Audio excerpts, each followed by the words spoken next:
There is a lot that goes into making a player good in Fortnite, and I think we can all agree that building is a staple in determining the mechanical skill of a player. So today I want to go over some of the more advanced builds within Fortnite and break them down. I do just want to ask you guys quickly, if you do enjoy these videos or any of my content, to leave a like and subscribe as it helps me create more content for you guys. Other than that, let's hop right into the video.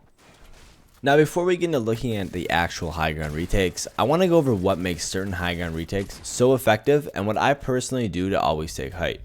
And because taking high ground can be rather difficult if you're up against a good player, knowing a couple of different high ground retakes can really make a difference, and the more that you know, the better. But realistically, I recommend having at least a solid 5 or so that you can always fall back on. And for me, mine are rather simple, but instead of just doing one high ground retake and then trying to 90 up to height, which can work against certain players, I like to combo mine together. For example, I'll start with a side jump, but instead of 180ing and trying to ramp over my opponent, I'll instead go a couple tiles out and then 180 side jump into a double ramp with cones and floors. Now what's great about this is the fact that it's unpredictable, and it's going to be hard for my opponents to follow me and read exactly what I'm going to do. And it's not like anything that I do is too complicated, it's more so about playing mind games and figuring out ways to slow your opponent down. So I'm going to go over 2 different high ground retakes that I use for the most part, and I'm going to be showing the clips in a fast motion, and then I'm going to be slowing it down to half speed and talking through exactly what I do in each. So of course you're going to start off with protecting yourself from above and below. From there I like to do my side jump, where I basically just connect my old builds to the next, and then I'm going to place the wall and the cone above and behind me, do 290s to get a 180, and then finishing it off with a floor and cone just to make sure I hold both of them so I can't be coned or floored off to be slowed down. Now this next retake is a lot more faster, but I like it because it's so unpredictable. A lot of times when you place the wall and the cone behind you, players expect you to keep going the same direction, but turning and doing that 180 will take most players by surprise. This one is much simpler, but I do like it because it gets this really quick turn in. Now what you do is you place a floor and a cone towards the top and then a floor on the bottom, which will help you get that ramp down easier. From there, you're just going to place the wall and the cone behind you and then just do a quick 180, and then you can just kind of 90 up to height. I do want to mention that each fight you're going to get into will be different from the next, so you need to read your situations correctly and do a high ground retake that is going to be effective against what player you're up against. If you're fighting someone who's not good, a simple 180 may suffice and you can save on a ton of mats. But if you're fighting a sweater, you're better off taking the precautions of cranking out a quality retake that you know will work. I do want to show you guys something really cool to help you practice your high ground retakes. My friend Zero Your Hero made this incredible map which he calls Vertical Zone Wars. The footage that you guys are seeing is from his beta version. He has since made it so that the end game is a ticking health and will allow it to turn into a more realistic box fight like a normal end game. It didn't really matter in this gameplay, but I do want to mention it nonetheless. But what's great about this map is the fact that you can easily practice all of your new high ground retakes, and as well, since you're playing against X amount of players in your lobby, which can be quite a few, it will help you in those situations where you're getting third partied or late game where there's a lot going on and you have to protect yourself from a variety of angles and situations. Now the gameplay here, like I said, was from a beta, so we only had around 6 players in, and I don't think many of them survived out of the early game, so this is a little bit of a slower lobby, but once you get more and more players inside, it does get much more hectic. This map is spaced out rather well vertically, so mid game you can still box fight players without getting third party too hard, which I really like. And within a match you can have up to 3 to 4 fights going on at just different levels of verticality. So this is not only good for practicing your building and high ground retakes, but as well your box fights, which are crucial to practice. Now if you're wondering how this map works, it essentially is just a moving zone that will push you up from the bottom of the map. Now there's barriers on the outside, so you can't be building too crazily left and right, but it will still allow you to give a little bit of leeway. If the zone touches you though, it is an instant elimination until the top, where it just ticks away slowly. Overall, this map is a blast to play and gives a fresh and fun twist on Zone Wars. I'll have the code to it down in the description. Now before we move on from high ground retakes, I do want to touch on side jumps, because I love them, but I hate seeing players doing unprotected side jumps. They're one of the most commonly used high ground retake because they can be used in a multitude of situations, but that also means players can read you and someone is going to be doing a side jump, and with that player is in the air, they're rather vulnerable and it makes it easy to get pumped in the face. Instead, spending a build or two to add an extra layer of protection can do wonders and help make sure that you're not going to be hit while doing your side jump. This will also allow you more opportunities to combo other high ground retakes off of your side jump. So again, just like the high ground retakes, I'm going to show you guys two side jumps that I really like in slow and fast motion and talk about everything I'm doing within them. This first retake here is one that I've just started doing recently, but I do like it a lot.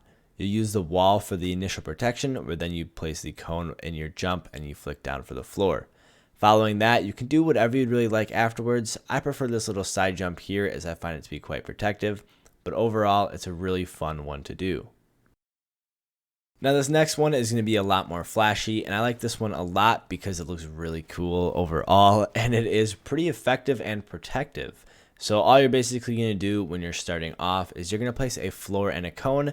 That way you can't get floored off before doing your retake. Now you're going to place the cone in the jump again, place the wall and the cone behind you for that extra protectiveness, and then 290s, so you're getting that 180 view back right from where you came from.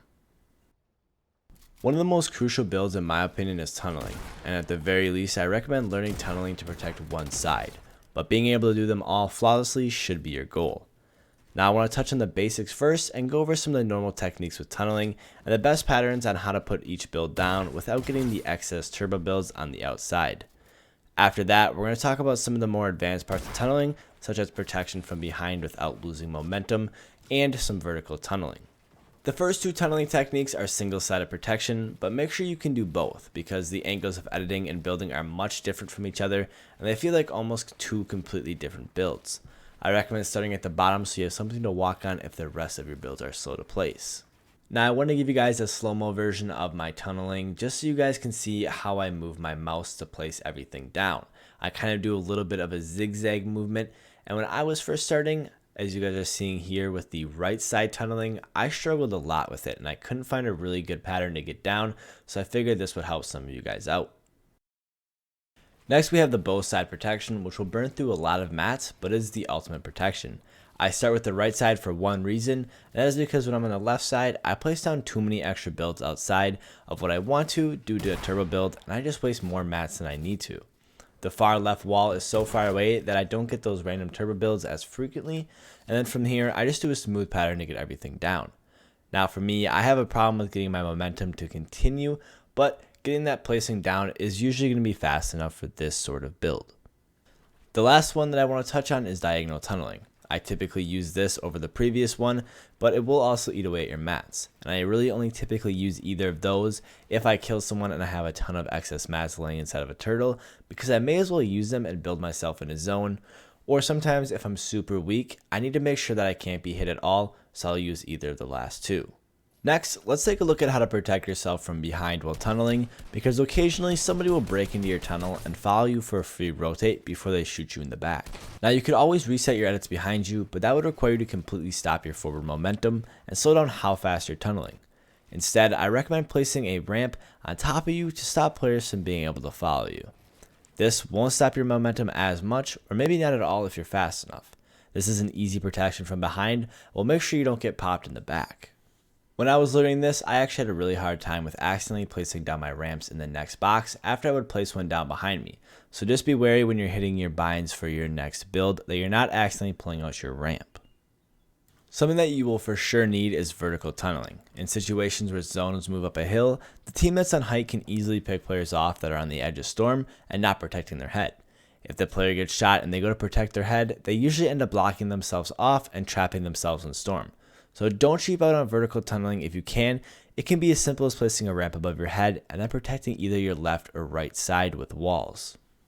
This will usually do the trick, but if you want to, you can always try throwing the wall cone behind you. This blocks off the path of someone trying to follow you up and overall will provide a little bit more protection.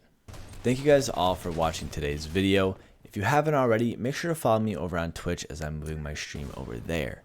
I do also want to thank you guys so much for all the recent support on the videos. We recently just hit 40k subs and you guys have been crushing the past couple of videos, and I can't thank you all enough. Now, if you haven't, make sure to leave a like and subscribe for some more future tips, tricks, and tutorials. If you want some more right away, check out the playlist on screen for some great ways to elevate your game. Other than that, thank you guys all for watching, and I'll see you all in the next one.